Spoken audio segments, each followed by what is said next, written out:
Uh, no, other than the doctors did a quick examination, and the wait for the ice to come off, and then don't know more, and then an MRI, but on the replay, it looked like it probably hyperextended. Best case scenario. That's her knee, yeah. But nothing twisted, according to the doctor. Like it didn't, which is really, really bad. So hopefully, we'll get some good news tomorrow. But that's that.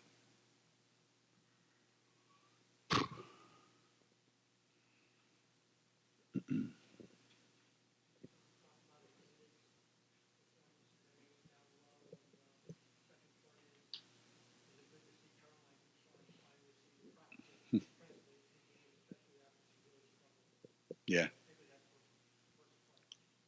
Yeah. I thought Liv had a great day today. Um, Liv's put together some really solid performances, especially defensively and, rebounding the ball. She had 14 and 13, something like that. So we just got to get her to be less aggressive going after block shots, because we can't afford to have her in foul trouble. But I like how she's demanding the ball more, being more assertive. We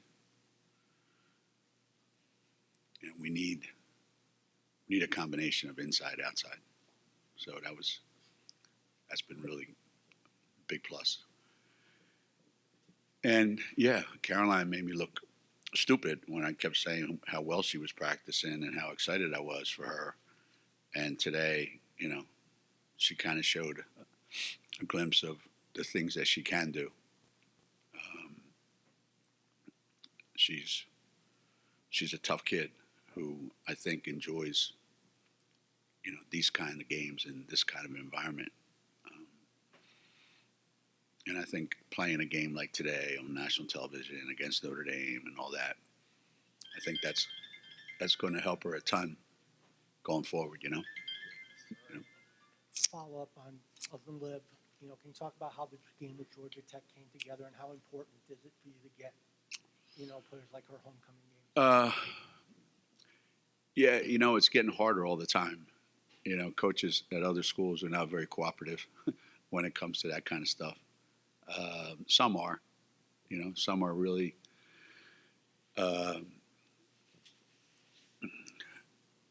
willing to schedule a game for a local kid, especially since it's us and it's probably going to be the biggest crowd you have. So I think it benefits, Liv and her family and friends that she grew up with, and it benefits, I think, Georgia Tech.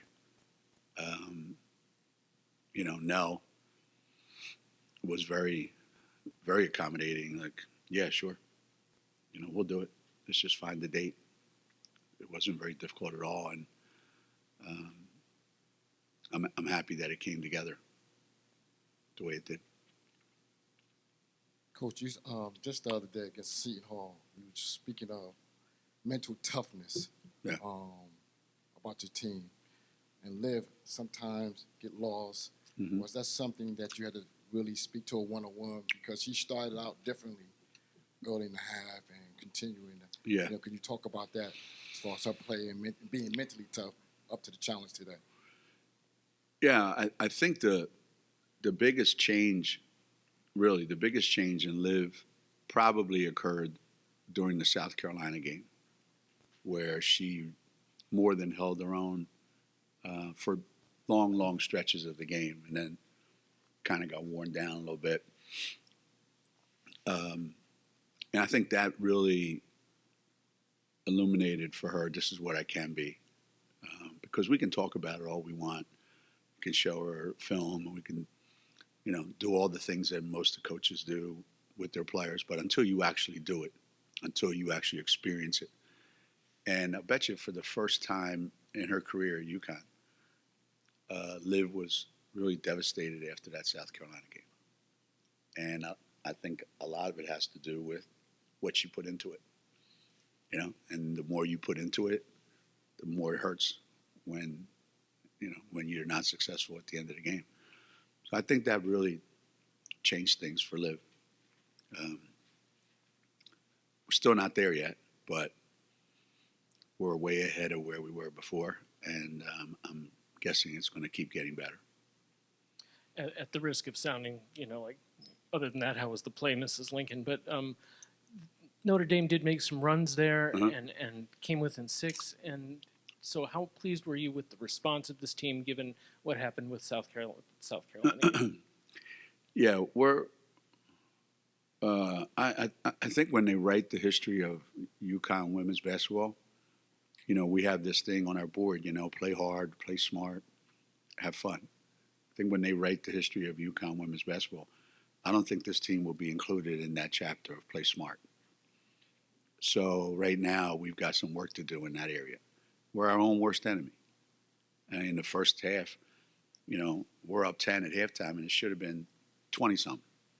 When you turn the ball over again and again, dumb ones too. Not like really, hey, that was a good pass. They just made a great defensive play. Just dumb stuff. And you're not going to be able to beat the best teams if you continue to do that. So it would have been easy for us to mentally kind of check out for long stretches, but we didn't.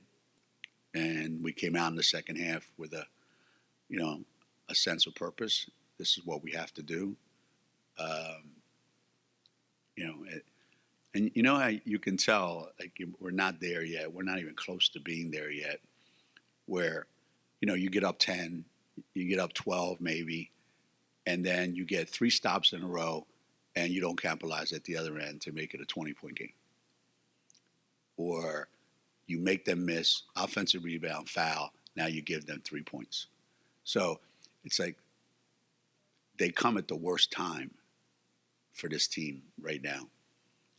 And the fact that we came out and played the way we played in the fourth quarter, that's a good sign that we're making progress.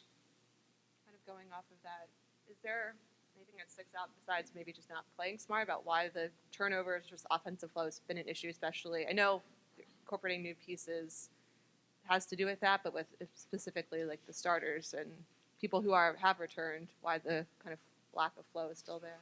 We're not very bright. Our basketball IQ at times leaves a lot to be desired. We don't see things that are open, and then we try to do things that aren't open. One of the things that we've been harping about the last 9 or 10 days is, being patient. The ball comes here, you look there.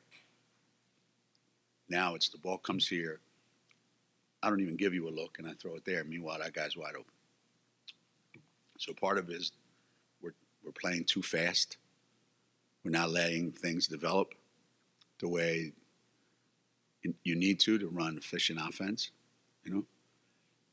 Not enough people making outside shots, so now you start to force things. That's usually the crux of it. We got a couple people right now that aren't really comfortable shooting the ball, which, I think when Caroline came in, I think she changed the complexion of the game.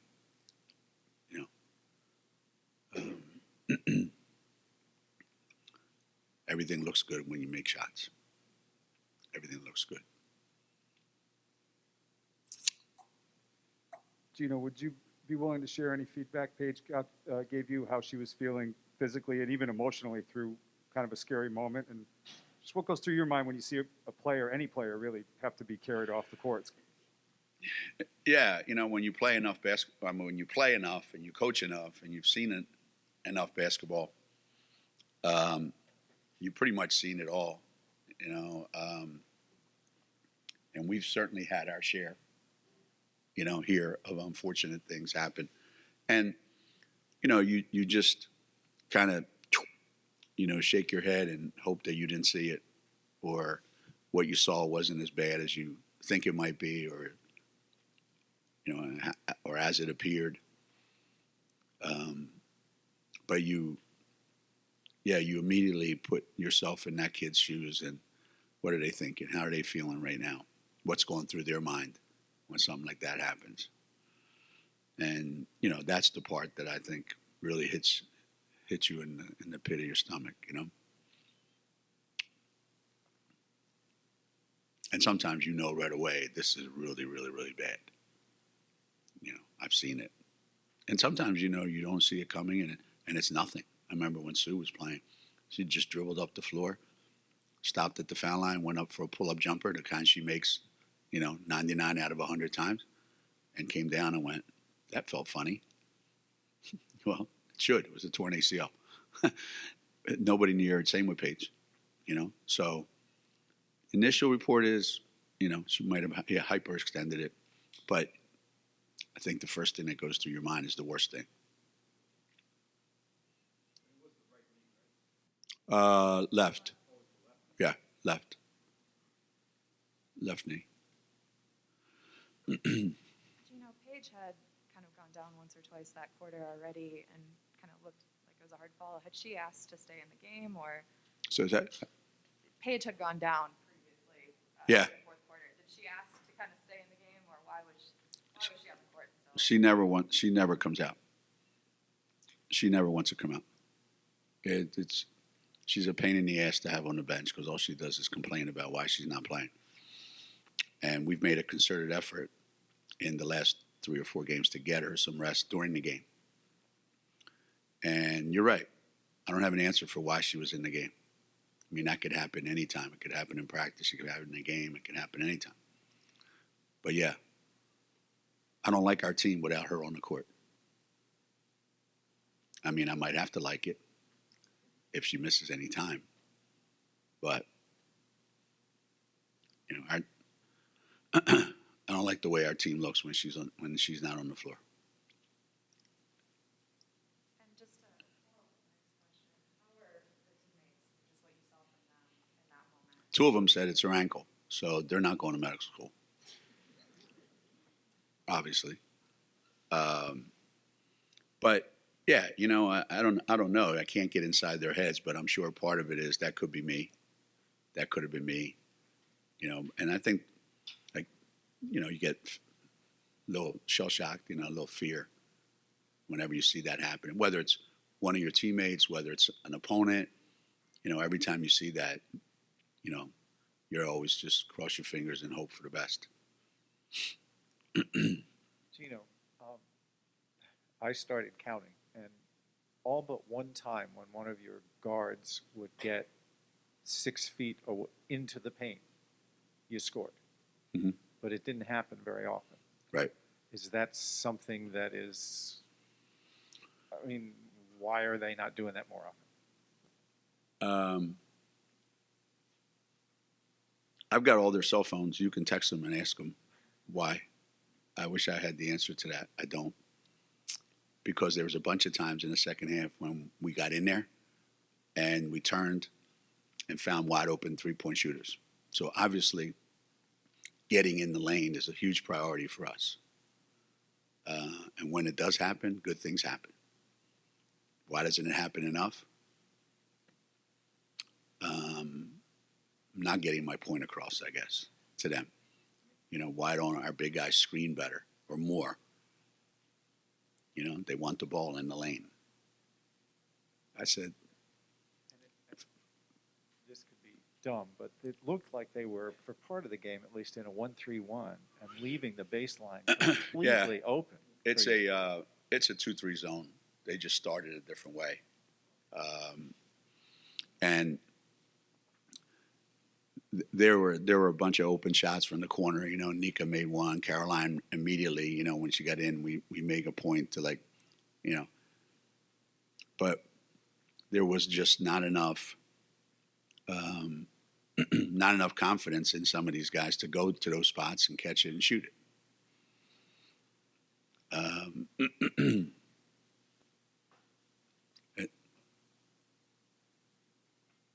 I'd rather you shoot and miss than not shoot it, right? At least we can get the rebound when you shoot it. You know, I've been trying to come up with a plan where we can score without shooting. They would have to change the name of the game, though. It wouldn't be called basketball anymore, you know? Put the ball in the basket. I think we got to reiterate that that's what it's called for a reason. Coach, could you talk about Christian Williams' defense the last couple of games at Parker Lane and Olivia Miles? Because she shut both of them guards down pretty much last 2 games. Yeah, Kristen's not having a good run here offensively. You know, she'd be the first to tell you it's not at all. And you know, our big thing is you got to contribute somehow, right? You're coming down and you're making a bunch of shots, or you got to go down and you got to play good defense, get stops, get in, get out. You know, in transition, she got a couple of those. And she should be a really good defender. You know, she's strong enough, she's quick enough. You know, and probably of all of our guards, she's the one that ends up getting the toughest assignment on the other team. She did a good job against Seton Hall, and she did a good job today. Not the easiest thing in the world with the new rules, you know, to keep people in front of you. So her offense will come back. But in the meantime, you know, she's got something to hang her hat on. You know, she can play good defense for us. Before the game, you had several players honored with a monument outside for their participation in the Olympics. How does the Connecticut program prepare players for international success? All those players that came here that were part of that Olympic ceremony today, and that didn't even include Steph Dolson. I don't think she was here. Nafisa Collier. Was Steph here? Okay. I didn't. Yeah, Tina, Maya, Stewie, Fisa. Yeah, we've had our share, right? Players who have gone on to play on the Olympic team. And I think some of that is, you know, we recruit, we try to anyway, the best high school basketball players. And then when they get here, we try really hard to make them the best college players. And if we can do that, then they go on to the WNBA and they're WNBA All-Stars. So they dominate all 3 areas, and that naturally leads to Olympic success. You know, obviously a bunch of it is talent. You know, a bunch of it is a certain drive. You know, during recruiting, we talk to kids about that. You know, the kids that come here, they want to win a national championship. You know, they hope they make an All-America team, and they want to represent USA basketball in the Olympics. Those are the 3 things that, you know, kids tell me, the ones that become really good anyway. Doesn't always work with every player, but I think it's worked better here than any other place in America.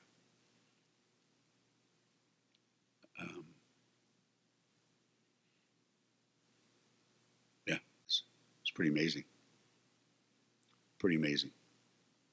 It really was to see them all. Asia came to practice yesterday and spoke to the team. It's really good for them to hear from former players, you know.